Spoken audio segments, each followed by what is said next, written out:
സക്കാത്ത് സഹോദരങ്ങളെ അതിന്റെ അഹ്കാമുകളിലേക്ക്, വിധിവിലക്കുകളിലേക്ക് പോകുന്നതിന് മുമ്പ് അല്ലാഹു സുബ്ഹാനഹു വ തആല അതിന് നൽകിയ ശ്രേഷ്ഠതകൾ, ആ സക്കാത്ത് കൊടുക്കുമ്പോൾ വ്യക്തിക്കും സമൂഹത്തിനും ഉണ്ടാകുന്ന ഒരുപാട് നേട്ടങ്ങളുണ്ട്. അത് തിരിച്ചറിയുകയാണ് എങ്കിൽ വളരെ ഹൃദയവിശാലതയോടുകൂടി നമ്മൾ സമ്പത്ത് കൊടുക്കാൻ, സക്കാത്ത് കൊടുക്കാൻ നമുക്ക് സാധിക്കുന്നതാണ്. കാരണം പലപ്പോഴും ആളുകളെ സക്കാത്ത് എന്ന വിഷയം വരുന്ന സമയത്ത് ഒരുപാട് ആളുകളോട് പോയി ചോദിക്കുന്നത് കൂടുതൽ കൊടുക്കാനല്ല, എങ്ങനെ ഇതിന് കൊടുക്കാതിരിക്കാൻ സാധിക്കുമെന്നുള്ള നിലക്കാണ് പലരും ചോദിക്കുന്നത്. എങ്ങനെ ഇതിൽ കുറവ് കൊടുക്കും, അതിലും കൊടുക്കാതെ എന്ത് ചെയ്യാൻ പറ്റും? അതായത് ഒരു പ്രയാസത്തോടു കൂടി കൊടുക്കുന്നത് പോലെയാണ്. ഒരിക്കലും അങ്ങനെ ആകാൻ പാടില്ല. അപ്പൊ അത് ശരിക്കും ഉൾക്കൊള്ളാൻ സാധിക്കണമെങ്കിൽ സക്കാത്തിന്റെ ശ്രേഷ്ഠതയും സക്കാത്ത് കൊടുക്കുമ്പോൾ നമുക്ക് ലഭിക്കുന്ന, ഒരു മുസ്ലിമിന് ലഭിക്കുന്ന നേട്ടങ്ങളെ കുറിച്ചും തിരിച്ചറിഞ്ഞാൽ അവൻ എങ്ങനെ കൂടുതൽ കൊടുക്കാൻ നോക്കും, അതായിരിക്കും അവൻ ചിന്തിക്കുക. സക്കാത്തിന്റെ ശ്രേഷ്ഠതകളിൽ പണ്ഡിതന്മാർ പറയുന്നത് അതിന്റെ ഏറ്റവും പ്രധാനപ്പെട്ട ശ്രേഷ്ഠത ഖുർആനിൽ നമ്മൾ നോക്കിയാൽ സക്കാത്തിനെ കുറിച്ച് 30ഓളം പരാമർശം ഖുർആനിലുണ്ട്. അല്ലാഹു സുബ്ഹാനഹു വ തആല 30ഓളം ഇടങ്ങളിൽ സക്കാത്തിനെ കുറിച്ച് പരാമർശിക്കുന്നുണ്ട്.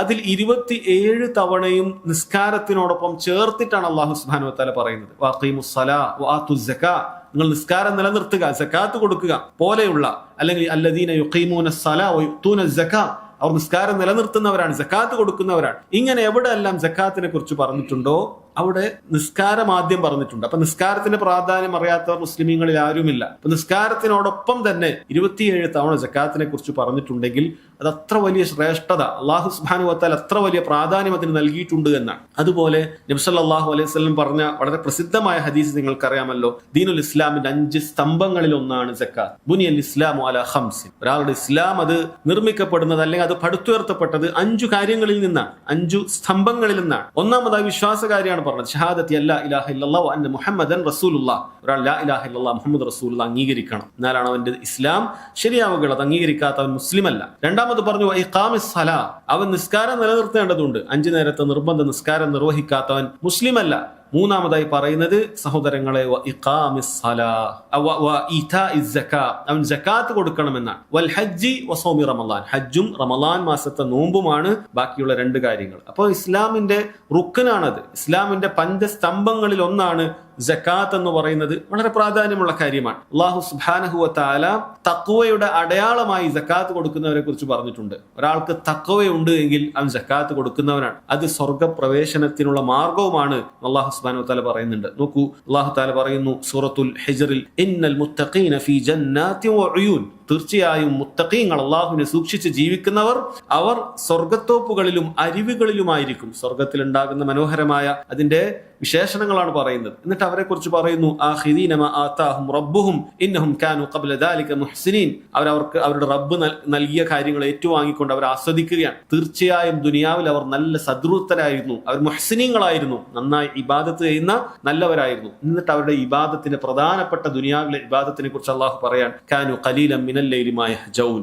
അവർ രാത്രിയിൽ അല്പമേ ഉറങ്ങാറുണ്ടായിരുന്നു. അത് രാത്രി എല്ലാവരും ഉറങ്ങുന്ന സമയത്തും അവരൊരു സമയം നിസ്കരിക്കാൻ മാറ്റിവെച്ചിരുന്നു. അതുപോലെ പറയുന്നു വബിൽഅസ്ഹാരിഹും യസ്തഗ്ഫിറൂൻ, ഫജ്റിന്റെ മുമ്പുള്ള സമയത്ത് എഴുന്നേറ്റുകൊണ്ട് ഇസ്തിഗ്ഫാർ ചെയ്യുന്നവരായിരുന്നു. വഫി അംവാലിഹിം ഹഖ്ഖുൽ ലിസ്സായിലി വൽ മഹ്റൂം, ഉടനെ തന്നെ അവരുടെ സമ്പത്തിന്റെ കാര്യത്തിൽ അവരെ കുറിച്ച് പറയാണ്.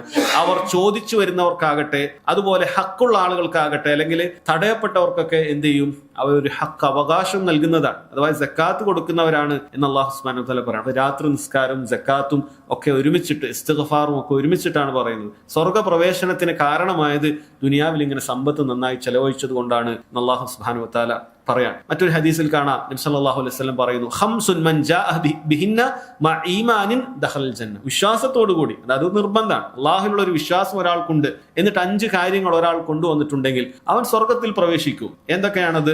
മൻ ഹാഫള അല സ്വലവാത്തിൽ ഖംസ്, 5 നേരത്തെ നിസ്കാരം നിർബന്ധമായി അത് കൃത്യമാണ്. അല വുളൂഇഹിന്ന വറുകൂഇഹിന്ന വസുജൂദിഹിന്ന വവാഖിയതിഹിന്ന, നിസ്കാരത്തിന്റെ കാര്യം പറഞ്ഞപ്പോ എങ്ങനെയൊക്കെ നിസ്കരിച്ചാൽ പോരാ, എങ്ങനെയാണ് പറഞ്ഞത്? അതിന്റെ വുളു കൃത്യമായി എടുത്തിട്ട്, അതായത് അതിന്റെ നിബന്ധനകളാണ് അവിടെ മനസ്സിലാക്കേണ്ടത്. അതുപോലെ റുകൂഇഹിന്ന സുജൂദിഹിന്ന, അതിന്റെ അർക്കാനുകളൊക്കെ കൃത്യമായി പാലിക്കുന്നുണ്ട്. എങ്ങനെയൊക്കെ നിസ്കരിച്ചിട്ട് കാര്യമില്ല. മവാഖീതിഹിന്ന, അതിന്റെ നിബന്ധനയാണ് കൃത്യസമയത്ത് നിസ്കരിക്കണം എന്നുള്ളത്. ആ നിലക്ക് അവൻ 5 നേരത്തെ നിസ്കാരം നന്നായി നിർവഹിക്കുന്നവനാണ് എങ്കിൽ അവന് സ്വർഗ്ഗത്തിൽ പ്രവേശിക്കാം. അതോടൊപ്പം പറഞ്ഞു വസാമ റമദാൻ, റമദാൻ മാസത്തിൽ നോമ്പ് അനുഷ്ഠിക്കുന്നവരാണെങ്കിൽ സ്വർഗ്ഗത്തിൽ പ്രവേശിക്കാം. വഹജ്ജൽ ബൈത ഇൻ ഇസ്തതാഅ ഇലൈഹി സബീല, അതുപോലെ സാധിക്കുന്നുണ്ടെങ്കിൽ ഹജ്ജും കൂടി ചെയ്യണം. സാധിക്കുന്നുണ്ടെങ്കിൽ ഹജ്ജും കൂടി ചെയ്യണം. മൂന്നാമത്തെ കാര്യം അതാണ് പറഞ്ഞത്. നാലാമത് പറയുന്നു ഹൃദയ വിശാലതയോടുകൂടി സക്കാത്ത് കൊടുക്കണം. അതാ പറഞ്ഞത്. ഒരു കുടുങ്ങിപ്പോയി ഇത് കൊടുക്കണ്ടല്ലോ, വല്ലാത്തൊരു ബുദ്ധിമുട്ടായിപ്പോയി, 1 കോടി ഉറുപ്പ്യുണ്ട്, ഇപ്പൊ 2.5% എന്ന് പറഞ്ഞ പത്രയും കൊടുക്കേണ്ടി വരും എന്ന പ്രയാസത്തിലല്ല, മറിച്ച് ഹൃദയ വിശാലതയോടുകൂടി സക്കാത്ത് കൊടുക്കുകയാണ് എങ്കിൽ സുഖത്തിൽ പ്രവേശിക്കാം. അഞ്ചാമത് പറഞ്ഞ കാര്യമാണ് അദ്ദൽ അമാന. അമാനത്ത്, വിശ്വസിച്ചേൽപ്പിച്ച കാര്യങ്ങൾ കൃത്യമായി പാലിക്കും, ആരെയും വഞ്ചിക്കുകയില്ല. ഈ 5 കാര്യങ്ങൾ ഒരാൾക്കുണ്ട് എങ്കിൽ, ഏതൊക്കെയാണ് പറഞ്ഞത്? നിസ്കാരം പറഞ്ഞു. നിസ്കാരം പറയുമ്പോൾ അതിന്റെ സമയ നിബന്ധനയും അതിന്റെ അർക്കാനുകളും വളരെ കൃത്യമായി എല്ലാം പറഞ്ഞിട്ടുണ്ട്. അങ്ങനെ നിസ്കരിക്കണം തന്നെ പ്രത്യേകം എടുത്ത് പറഞ്ഞിട്ടുണ്ട്. റമളാൻ മാസത്തിലെ നോമ്പ് പറഞ്ഞു. കഴിവുള്ളവൻ ഹജ്ജ് ചെയ്യണം എന്ന് പറഞ്ഞു. ഹൃദയ വിശാലതയോടുകൂടി സക്കാത്ത് കൊടുക്കുക എന്ന 4ാമത്തെ കാര്യം അവിടെ പറയാണ്. 5ാമത് അമാനത്ത് പാലിക്കുക. ഈ പറയുന്ന ഗുണം ഒരാളിൽ ഉണ്ട് എങ്കിൽ അവന് സ്വർഗത്തിൽ പ്രവേശിക്കാൻ സാധിക്കും എന്ന് അറിയിക്കുകയാണ്. അതുപോലെ സക്കാത്ത് കൊടുക്കുന്ന ആളുകൾക്ക് നാളെ സുദ്ദീഖീങ്ങളുടെയും ശുഹദാക്കളുടെയും പദവിയിലെത്താൻ പറ്റുമെന്നാണ് നബി സല്ലല്ലാഹു അലൈഹി വസല്ലം പറഞ്ഞത്. ആരാണ് സുദ്ദീഖീങ്ങൾ? നബി സല്ലല്ലാഹു അലൈഹി വസല്ലം ഈ ദീനുമായി വന്നപ്പോൾ അതിനെ കൃത്യമായി ഒരു ശങ്കയുമില്ലാതെ നേർക്കുനേരെ വിശ്വസിച്ച് അവിടത്തേക്ക് സത്യപ്പെടുത്തി അബൂബക്കർ സിദ്ദീഖിനെ പോലെയുള്ള ഉന്നത പദവി അലങ്കരിച്ച ആളുകൾ. അതുപോലെ അല്ലാഹു സുബ്ഹാനഹു വ തആല ദീനിനു വേണ്ടി ശുഹദാക്കളായി മരണപ്പെട്ട ആളുകൾ, ഈ വലിയ ഉന്നത സ്ഥാനമുള്ള നബിമാരുടെ പദവി കഴിഞ്ഞാൽ പിന്നീട് വരുന്ന പദവികളാണ് സിദ്ദീഖീങ്ങളും ശുഹദാക്കളും ഒക്കെ. ആ പദവിയിലേക്ക് ഒരാൾക്ക് ഉയരണമെങ്കിൽ നോക്കൂ, നബി സല്ലല്ലാഹു അലൈഹി വസല്ലം അവിടുന്ന് പറയുന്നു, ഒരിക്കൽ ഖുലാ ഗോത്രത്തിൽപ്പെട്ട ഒരു വ്യക്തി നബി സല്ലല്ലാഹു അലൈഹി വസല്ലം അടുക്കലേക്ക് വന്നു. എന്നിട്ട് അയാൾ പറഞ്ഞു, ഇന്നി ഷഹിദ്തു, ഞാനിതാ സാക്ഷ്യം വഹിച്ചിട്ടുണ്ട്, അല്ലാ ഇലാഹ ഇല്ലല്ലാഹു വ അന്നക റസൂലുള്ളാഹ്, അല്ലാഹു അല്ലാതെ ആരാധനക്ക് അർഹനായി ആരുമില്ല, താങ്കൾ അല്ലാഹുവിന്റെ റസൂലുമാണ്. വസല്ലൈതു അസ്സലവാത്തിൽ ഖംസ്, ഞാൻ 5 നേരത്തെ നിസ്കാരം കൃത്യമായി നിസ്കരിക്കും. വസുംതു റമളാന വഖുംതുഹു, ഞാൻ റമളാൻ മാസത്തിൽ ഞാൻ നോമ്പനുഷ്ഠിക്കുകയും രാത്രി നിസ്കരിക്കുകയൊക്കെ ചെയ്യും. വആതൈതു സക്കാ, അതുപോലെ ഞാൻ സക്കാത്ത് കൊടുക്കും. ഫഖാല റസൂലുള്ളാഹി സ്വല്ലല്ലാഹു അലൈഹി വസല്ലം, ഈ കാര്യങ്ങൾ പറഞ്ഞപ്പോൾ നബി സല്ലല്ലാഹു അലൈഹി വസല്ലം പറഞ്ഞു, മൻ മാത അലാ ഹാദാ കാന മിനസ് സുദ്ദീഖീന വശുഹദാ, ആരെങ്കിലും ഈ നിലക്ക് മരണപ്പെട്ടിട്ടുണ്ടെങ്കിൽ അവൻ സിദ്ദീഖീങ്ങളുടെയും ശുഹദാക്കളുടെയും കൂടെ പെട്ടിട്ടുണ്ട്, അവരോടൊപ്പം എത്താൻ സാധിക്കുമെന്നാണ് പറഞ്ഞിട്ടുള്ളത്. വളരെ പ്രധാനപ്പെട്ട എല്ലാ കാര്യങ്ങളിലും സഹോദരങ്ങളെ സക്കാത്ത് കൊടുക്കുന്നവരെ കുറിച്ചിട്ട് അറിയിക്കുകയാണ്. സക്കാത്തിന്റെ മഹത്തരമായ കാര്യങ്ങളെ കുറിച്ചിട്ട്, അതിന്റെ ശ്രേഷ്ഠതകളെ കുറിച്ചിട്ടാണ് അറിയിക്കുന്നത്. അതുപോലെ ഈ സക്കാത്ത് കൊടുക്കുന്ന സമയത്ത് ഒരുപാട് നേട്ടങ്ങളും ഉണ്ട്. സക്കാത്ത് എന്ന് പറയുന്നത് നമ്മൾ കൊടുക്കുന്ന സമയത്ത് നമ്മൾ വിചാരിക്കരുത് അതൊരു പൈസ നഷ്ടമാണ്, സാമ്പത്തിക നഷ്ടമാണ്. അല്ല, അതിനെക്കൊണ്ട് ഒരുപാട് നേട്ടങ്ങൾ നമ്മുടെ ഓരോ വ്യക്തിക്കും ലഭിക്കുന്നുണ്ട്. ആ സാമൂഹികമായ മുസ്ലിമീങ്ങൾക്കുള്ള ഐക്യത്തിനും അവിടെ എല്ലാം ലഭിക്കുന്നുണ്ട്. ഒന്നാമത്തെ കാര്യം പണ്ഡിതന്മാർ പറയുന്നത് സക്കാത്തിലൂടെയാണ് ഒരുവൻ ഒരാളുടെ ഇസ്ലാം പൂർത്തീകരിക്കുന്നത് എന്നാണ്. ആ സക്കാത്ത് കൂടി കൊടുക്കുമ്പോഴാണ് അവന്റെ ഇസ്ലാം പൂർത്തിയാക്കുന്നത്. കാരണം 5 സ്തംഭങ്ങളിൽ ഒന്നാണ്. അപ്പൊ അതുകൂടി പൂർത്തിയാക്കുമ്പോഴാണ് ഒരാൾക്ക് അവന്റെ ഇസ്ലാം പൂർത്തിയാക്കാൻ സാധിക്കുകയുള്ളൂ. അതുപോലെ ഇതൊരു മനുഷ്യന്റെ സ്വഭാവത്തെയും ശുദ്ധീകരിക്കുന്നുണ്ട്. അപ്പൊ മനുഷ്യൻ ഉണ്ടാകുന്ന ഏറ്റവും മോശം ഒരു ഗുണമാണ് പിശുക്ക് എന്ന് പറയുന്നത്. അവൻ ബഖീലാവുക. പിശുക്ക് എന്ന് പറയുന്നത് വളരെ മോശപ്പെട്ട ഒരു കാര്യമാണ്. സമ്പത്ത് കൊടുക്കുന്ന ആളുകൾക്ക്, സക്കാത്ത് കൊടുക്കുന്ന ആളുകൾക്ക് അത് ഇല്ലാതായി തീരുന്നതാണ്. അവൻ കൊടുത്തതിനെ പിശുക്ക് എന്ന് പറയുന്ന മോശപ്പെട്ട സ്വഭാവം അവനിൽ ഉണ്ടാവുകയില്ല. എത്രത്തോളം പണ്ഡിതന്മാർ പറയുന്നു, പിന്നീട് അവന് കൊടുക്കാതിരിക്കാനായിരിക്കും പ്രയാസം. ഏതെങ്കിലും ഒരു മാസം, ഏതെങ്കിലും ഒരു ആഴ്ച കൊടുക്കുന്നവനാണെങ്കിൽ കൊടുക്കാതിരിക്കുമ്പോൾ മനസ്സിൽ പ്രയാസമായിരിക്കും. പക്ഷേ എനിക്കിത് കൊടുക്കാൻ പറ്റിയിട്ടില്ല, അവിടെ ഒരു അവസരം ഉണ്ടായി കൊടുക്കാൻ പറ്റിയിട്ടില്ല, ഇതായിരിക്കും അവന് പ്രയാസം ഉണ്ടാവുക. എന്നാൽ പിശുക്കൻ എങ്ങനെയാണ്? 1 രൂപ കൊടുക്കാൻ പ്രയാസമായിരിക്കും, വിചാരിച്ചത് കൊടുക്കുകയില്ല, കൊടുക്കാതെ നീട്ടിവെക്കും. അങ്ങനെ സമ്പത്ത് ഇങ്ങനെ കൂട്ടിവെക്കുക എന്നുള്ളതല്ലാതെ ഒരാൾക്ക് കൊടുക്കുകയില്ല. അത് പിശുക്കനാണ്. നേരെ തിരിച്ചാകാൻ സാധിക്കും. കൃത്യമായി സക്കാത്ത് കൊടുക്കുന്ന ആളുകൾക്ക് ആ പിശുക്കനിൽ നിന്നും ഔദാര്യവാനായി കരീമായി മാറാൻ അവൻ സാധിക്കുന്നതാണ് എന്ന് മനസ്സിലാക്കും. അതുപോലെ സഹോദരങ്ങളെ, ഹൃദയ വിശാലത നൽകുന്ന കാര്യമാണ്. ഹൃദയ വിശാലത നൽകും. ഒരാളുടെ മനസ്സിന് ഹൃദയ വിശാലത ഉണ്ടാക്കുന്ന കാര്യമാണ് അവൻ സക്കാത്ത് കൊടുക്കുക എന്നുള്ളത്. പക്ഷെ അവിടെ പണ്ഡിതന്മാർ പറഞ്ഞത്, കൊടുക്കുന്ന സമയത്ത് എന്ത് ചെയ്യണം? സന്തോഷത്തോടുകൂടി കൊടുക്കണം. അങ്ങനെയാണെങ്കിലാണ് മനസ്സ് വിശാലമാവുകയുള്ളൂ. അതായത് അവർ പറയാറുള്ളത്, നീ കൈ കൊണ്ട് കൊടുക്കുന്നതിന് മുമ്പ് നിന്റെ കൽബ് കൊണ്ട് കൊടുക്കണമെന്നാണ്. നീ കൈ കൊണ്ട് കൊടുക്കുന്നതിന് മുമ്പ് കൽബ് കൊണ്ട് കൊടുക്കാൻ നിനക്ക് സാധിക്കണം. എങ്കിൽ ഈ സക്കാത്ത് കൊടുക്കുന്നത് കൊണ്ട് എനിക്ക് ഹൃദയ വിശാലത ലഭിക്കും, മനസ്സമാധാനം ലഭിക്കും. ഇതെല്ലാം സഹോദരങ്ങൾ ഇതിന്റെ വലിയ നേട്ടങ്ങളിൽപ്പെട്ട കാര്യമാണ്. സ്വർഗപ്രവേശനത്തിന് കാരണമാകുമെന്നുള്ള മറ്റു ഹദീസിലും കാണാൻ സാധിക്കും. ആർക്കാണ് സ്വർഗമെന്ന് നബി സല്ലല്ലാഹു അലൈഹി വസല്ലമയോട് ചോദിച്ചപ്പോൾ അവിടുന്ന് പറഞ്ഞത്, ലിമൻ അത്താബൽ കലാം. നോക്കണം, ഓരോ വാക്കും നോക്കണം. സംസാരം നന്നാക്കിയാൽ വളരെ പ്രാധാന്യം അർഹിക്കുന്ന കാര്യമാണ് നമ്മുടെ സംസാരം നന്നാക്കുക എന്നുള്ളത്. ലിമൻ അത്താബൽ കലാം, സാധുക്കൾക്ക് ഭക്ഷണം കൊടുക്കുന്ന അവനാണ് സ്വർഗപ്രവേശനം കിട്ടുന്നത്. വസല്ല ലില്ലാഹി ബില്ലൈലി വന്നാസു നിയാം, ജനങ്ങളെല്ലാം രാത്രി ഉറങ്ങുന്ന സമയത്ത് അവൻ രാത്രി എഴുന്നേറ്റ് നിസ്കരിക്കുന്നവൻ. അപ്പൊ നല്ല സംസാരമുള്ളവൻ, ആളുകൾ ആരെയും ബുദ്ധിമുട്ടിക്കുന്ന പ്രയാസപ്പെടുത്തുന്ന സംസാരം ഒന്നും അവനിൽ ഉണ്ടാവുകയില്ല.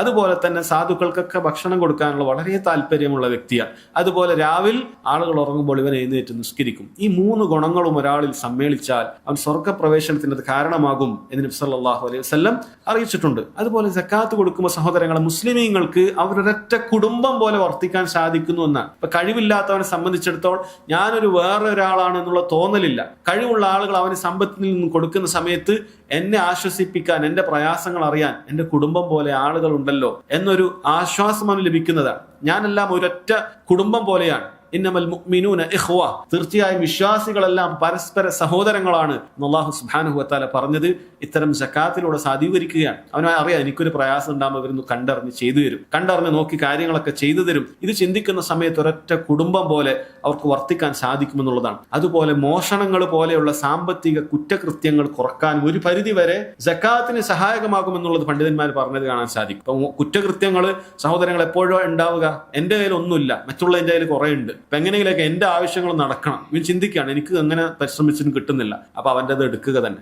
അതിനൊരു ന്യായമല്ല, അത് തെറ്റ് തന്നെയാണ്, അവൻ പാപം തന്നെയാണ്, യാതൊരു സംശയമില്ല. ഇസ്ലാമിക ശരീഅത്ത് ഉണ്ടെങ്കിൽ അവന്റെ കൈവെട്ടേണ്ട കേസ് തന്നെയാണ്. പക്ഷേ സഹോദരങ്ങളെ, സക്കാത്ത് കൊടുക്കുന്നത് വഴി ഒരു പരിധി വരെയൊക്കെ എന്ത് ചെയ്യും, ഇത്തരം കുറ്റകൃത്യങ്ങൾ ഇല്ലാതാക്കി തീർക്കും. കാരണം എല്ലാവർക്കും അവരവരുടെ ആവശ്യങ്ങൾക്കുള്ള പണം കയ്യിലേക്ക് വന്നു കഴിഞ്ഞാൽ പിന്നെ ഇങ്ങനെ മോഷ്ടിക്കേണ്ട, കഷ്ടപ്പെടേണ്ട ആവശ്യമില്ല. അരിക്ക് വേണ്ടി മോഷ്ടിക്കേണ്ട ആവശ്യം അവനില്ല, അല്ലെങ്കിൽ ആ രൂപത്തിലുള്ള ആവശ്യങ്ങൾ ഇല്ല. അത് ഒരു പരിധി വരെയൊക്കെ കുറക്കാൻ സാധിക്കുമെന്ന് പണ്ഡിതന്മാർ പറഞ്ഞത് കാണാൻ സാധിക്കും. അതുപോലെ സഹോദരങ്ങളെ, മഹ്ശറയിൽ നാളെ സൂര്യൻ ഒരു ചാണിന് മുകളിൽ മാത്രം നിൽക്കുന്ന സമയത്ത് തണലായി അവിടെ ലഭിക്കുന്ന വിഭാഗങ്ങളിൽ ഒന്ന് ദുനിയാവിൽ വെച്ച് സദഖകൾ കൊടുത്തവരെന്നാണ്. കുല്ലു മ്രിഇൻ ഫീ ളില്ലി സദഖതിഹി യൗമൽ ഖിയാമ, ഖിയാമത്ത് നാളിൽ ഓരോരുത്തരും തങ്ങളുടെ സദഖകളുടെ തണലിലായിരിക്കും. എത്രത്തോളം സദഖ കൊടുത്തിട്ടുണ്ട് അത്ര വലിയ തണൽ അവന് ലഭിക്കും. ചെറിയ കൊടുത്താണെങ്കിൽ ചെറിയ തണലേ കിട്ടുള്ളൂ, ഒരുപാട് കൊടുത്തവനാണെങ്കിൽ അവന് വലിയ തണൽ ലഭിക്കും എന്ന് കാണാൻ സാധിക്കും. മറ്റൊരു ഹദീസിൽ കാണാൻ സാധിക്കും, അർശിന്റെ തണലിൽ ലഭിക്കുന്ന വിഭാഗങ്ങളിൽ ഒരു വിഭാഗം അവന്റെ വലത് കൈ കൊടുത്തത് ഇടത് കൈ അറിയാതെ കൊടുത്തവനാണ് എന്ന് പ്രത്യേകം പറഞ്ഞിട്ടുണ്ട്. അതായത് ആളുകളെ കാണിച്ച്, ആളുകളെ അറിയിച്ചല്ല കൊടുക്കുന്നത്, രഹസ്യമായി കൊടുക്കുന്നത്. അതിന് കുറച്ച് ക്ഷമ വേണം. അല്ല, ആരും അറിയാതിരിക്കുക എന്ന് പറയുന്നത് അത്യാവശ്യം ക്ഷമ വേണ്ട കാര്യമാണ്. കാരണം മനുഷ്യന്റെ പ്രകൃതാണ് എങ്ങനെയൊക്കെ അറിയിക്കണം. രണ്ടാൾ അറിഞ്ഞാൽ ഒരു സമാധാനം കിട്ടുന്നുള്ളൂ എന്നൊരു തോന്നലായിരിക്കും. അപ്പോൾ ആരും അറിയാതെ കൊടുക്കുമ്പോൾ അത്രയും അള്ളാഹുലുള്ള ഈമാൻ വർദ്ധിച്ചാലാണ് അത് സാധിക്കുക. കാരണം അള്ളാഹ് മാത്രം അറിഞ്ഞാൽ മതി, അള്ളാഹു സുബ്ഹാനഹു വ തആല ഇത് തരും എന്നുള്ള ചിന്തയാണ്. ആ ചിന്ത കുറയുമ്പോഴാണ് 4 ആളെങ്കിലും അറിയട്ടെ, 2 ആൾ എന്നെ പ്രശംസിക്കട്ടെ, അങ്ങനെയെങ്കിലും ഒരു സമാധാനം, ഒരു സന്തോഷം കിട്ടട്ടെ എന്ന നിലക്ക് എത്തും. അപ്പോ പരലോകത്ത് അള്ളാഹു സുബ്ഹാനഹു വ തആലയുടെ അർശിന്റെ തണലേകുന്ന ഒരു വിഭാഗം ഈ സക്കാത്തും സദഖകളും കൊടുത്തവരാണ് എന്നാണ്. അതുപോലെ നാം നേരത്തെ പറഞ്ഞു, സമ്പത്തിനെ ശുദ്ധീകരിക്കുന്ന കാര്യമാണ്. നമ്മുടെ സമ്പത്ത് സക്കാത്ത് കൊടുക്കാതെ അത് ശുദ്ധിയാവുകയില്ല. സക്കാത്തിന്റെ പണം സമ്പത്തിൽ കലർന്നാൽ ആ സമ്പത്ത് അത് ശുദ്ധിയാകാതിരിക്കും. ആ ശുദ്ധീകരണം സക്കാത്തിലൂടെയാണ് നയിക്കുന്നത്. അതുപോലെ പണ്ഡിതന്മാർ പറഞ്ഞ കാര്യമാണ്, ഇങ്ങനെ സക്കാത്ത് കൊടുക്കാതെ പിടിച്ചു വെക്കുന്ന ആളുകളെ സംബന്ധിച്ചിടത്തോളം പലപ്പോഴും അവരുടെ സമ്പത്ത് അത് നേർക്ക് നേരെ നശിച്ചു പോകാനുള്ള കാരണമാവാറുണ്ട്. ഇത്തരം പിശുക്കന്മാരുടെ പൈസ പലപ്പോഴും ഇല്ലാണ്ടായി. കൊടുക്കുന്നവർക്ക് അല്ലാഹു സുബ്ഹാനഹു വ തആല വീണ്ടും നൽകും. പിടിച്ചു വെച്ച് പിശുക്കന്മാരായി ജീവിച്ചു കഴിഞ്ഞാൽ അല്ലാഹു സുബ്ഹാനഹു വ തആല ഒന്നാകെ നശിപ്പിക്കും. ആർക്കും കൊടുക്കാതെ പിടിച്ചു വെച്ചാൽ പിന്നെ അവന് തന്നെ ഉപയോഗിക്കാൻ പറ്റാത്ത അവസ്ഥയിലേക്ക് എത്തുന്ന ഒരു അവസ്ഥ ഉണ്ടാകും. എന്നാൽ കൊടുക്കുന്നവർക്ക് അല്ലാഹു തആല അത് വർദ്ധിപ്പിച്ചു നൽകും. അതുപോലെ തന്നെ സാമൂഹികമായി സഹോദരങ്ങളെ, പണ്ഡിതന്മാർ പറയുന്നത് മഴ വർധനക്ക് കാരണമാകും. ഒരു നാട്ടിൽ നല്ല സമൃദ്ധമായി മഴ ലഭിക്കാൻ സക്കാത്ത് കൊടുക്കുന്നവരുണ്ടെങ്കിൽ അത് ഉണ്ടാകുമെന്നാണ്. ഒരു ഹദീസിൽ കാണാം, മാ മനഅ ഖൗമുൻ സകാത്ത് അംവാലിഹിം, ഒരു വിഭാഗം ജനങ്ങൾ അവരുടെ സക്കാത്ത് പിടിച്ചു വെക്കുന്നില്ല, ഇല്ല മുനിഉ അൽ ഖത്ര മിനസ് സമാ, ആകാശത്ത് നിന്നും മഴ അത് മുഖേന പിടിച്ചു വെച്ചിട്ടല്ലാതെ. അത് സക്കാത്ത് കൊടുക്കാതിരുന്നാൽ ദാരിദ്ര്യം ഉണ്ടാകും, വരൾച്ചയുണ്ടാകും. ഇതെല്ലാം ഹദീസിൽ വന്നിട്ടുള്ള കാര്യമാണ്. അതുകൊണ്ട് സഹോദരങ്ങൾ, ഇതിന് ഒരുപാട് നേട്ടങ്ങൾ, ഇനിയും ധാരാളക്കണക്കിന് നേട്ടങ്ങൾ മഹാന്മാരായ പണ്ഡിതന്മാർ സക്കാത്തിനെ കുറിച്ചും സദഖകളെ കുറിച്ചിട്ടൊക്കെ പറഞ്ഞിട്ടുണ്ട്. ഏതാനും ചില കാര്യങ്ങളാണ് നിങ്ങൾക്ക് ഏൽപ്പിച്ചത്.